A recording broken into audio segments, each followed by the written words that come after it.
Il a dit qu'il existe un temps pour tout, un temps pour rire, un temps pour pleurer, et surtout un temps afin de vivre et de mourir.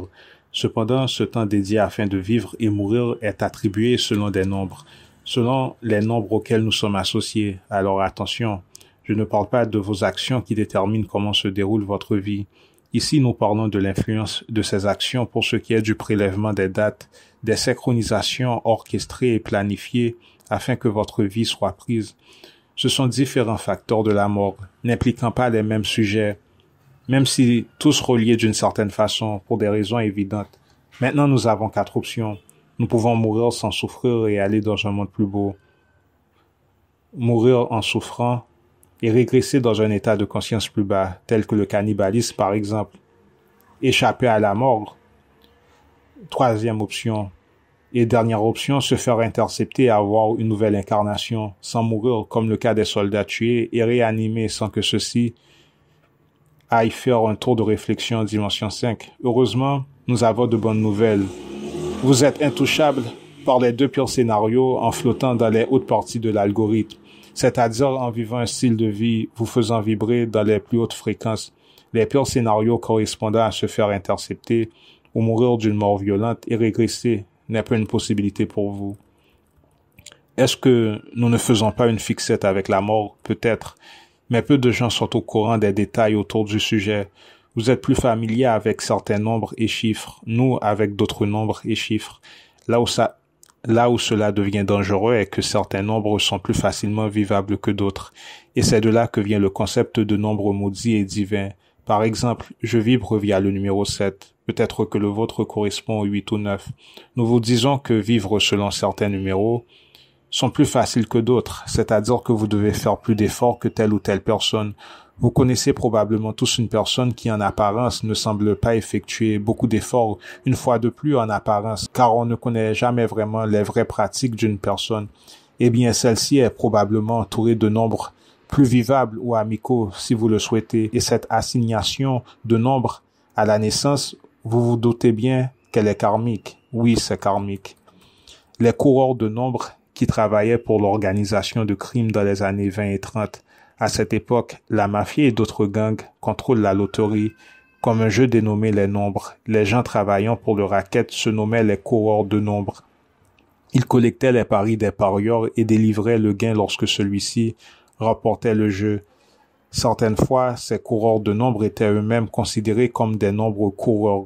Pause. Différence entre les coureurs de nombres et les nombres coureurs. En fait, faisant office de coureurs de nombres, ces participants se transformaient eux-mêmes en nombres coureurs, c'est-à-dire qu'ils prenaient la fréquence et vibration de ces propres nombres. On répète, certaines fois, ces coureurs de nombres étaient eux-mêmes considérés comme des nombres coureurs. Ce qu'on ne nous dit pas est que ces coureurs de nombres risquent leur vie en changeant de nombre constamment. Et c'est le pourquoi de la mort mystérieuse de nombreux parieurs. Parier fait que les gens changent de fréquence constamment, sans s'en rendre compte pour certains, et surtout sans faire les ajustements nécessaires afin de s'accommoder au nombre. Et si vous ne vous accommodez pas au nombre, eh bien le nombre finit par se jouer de vous. Changer de nombre ainsi, c'est faciliter la multiplication d'événements et d'expériences dans votre vie qui peut bien chambouler celle-ci. L'autre élément occulte est que les chiffres et nombres sont liés aux lettres. Les deux sont indissociables. Les parieurs, si vous comprenez, sont des victimes potentielles de sacrifices rituels. Sachez que toute addiction a le potentiel de tuer l'addict. Mais comment jouer des nombres et chiffres peut faire cela? Comme expliqué précédemment, aussi les parieurs ont souvent des dettes. Il est possible de payer ces dettes, pas toujours de la façon la plus convenable qui soit. À titre d'exemple, selon certains écrits, le sang se trouvant en nous est là afin que nous payions une dette. Je dis bien selon certaines sources. Du moins, les reptiles et d'autres entités négatives ont inventé le fait que notre sang existe afin de faire propitiation. C'est écrit que l'âme se trouve dans le sang. La doctrine du sacrifice sanguin des buveurs de sang est que la consommation de celle-ci selon différentes modalités augmente l'espérance de vie. Nous ne vous disons et révélons rien de bien nouveau. Nous ne faisons qu'entrer dans les détails. Alors, afin de revenir sur les parieurs, nombre d'entre eux sont donc liés à la mafia. Lorsqu'un parieur doit de l'argent à une organisation au casino, c'est à la mafia. Et toutes ces institutions pratiquent via leurs membres des sacrifices rituels. Voyez que même dans la crypto-monnaie, des gens disparaissent bizarrement. La crypto-monnaie est connectée au crédit. Les crédits. Nous savons qu'il existe une connexion entre crédit et rituels sexuels. Enfin, le crash boursier, si je ne me trompe pas métaphysiquement, le crash boursier est lié à un manque de crédit. Ce que les chercheurs ont découvert est que l'âge de la cellule moyenne de la biologie humaine est de 7 à 10 ans. Malheureusement, les informations négatives étant exactes ne peuvent être enlevées et demeurent généralement dans vos rapports de crédit pour une durée de 7 années. Les prêteurs font usage de ces rapports afin d'inspecter votre comportement de disposition de paiement de dettes passées et prennent des décisions en connaissance de cause à propos d'étendre, d'allonger vos crédits et selon quels termes. Oui, vous n'êtes pas fou. Il existe une raison pour laquelle les mauvais paiements sont pris en compte pour une durée de 7 ans, puisque vos cellules se régénèrent chaque 7 années.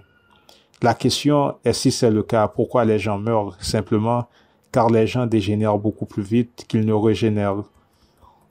Cependant, gardez votre semence en vous, vous garde jeune plus longtemps, ne pas manger 3 repas par jour, une fois par jour, vous garde plus jeune.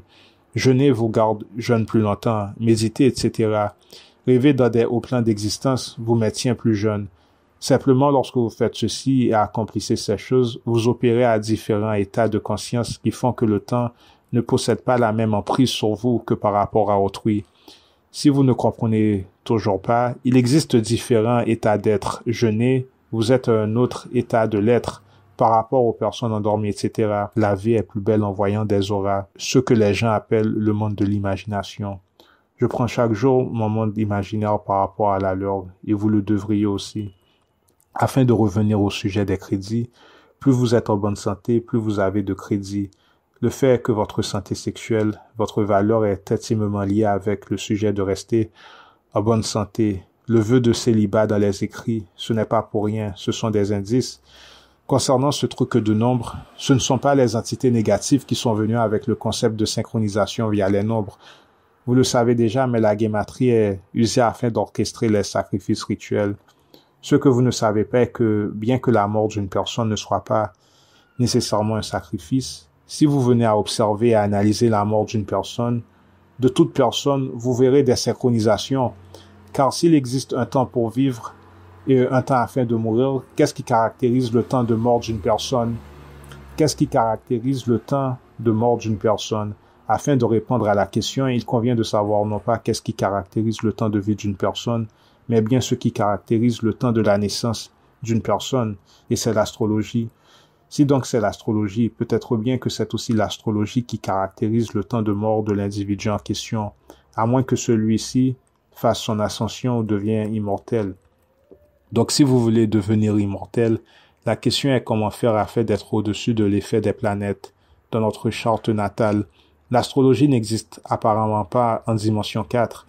C'est un outil que les 4 dimensionnels utilisent afin de nous dominer. Donc comment ne plus être sous l'emprise de ces êtres néfastes et possiblement positifs du coup? La réponse se trouve dans la question être au-dessus, ne plus être dominé par les astres, les maîtriser entièrement.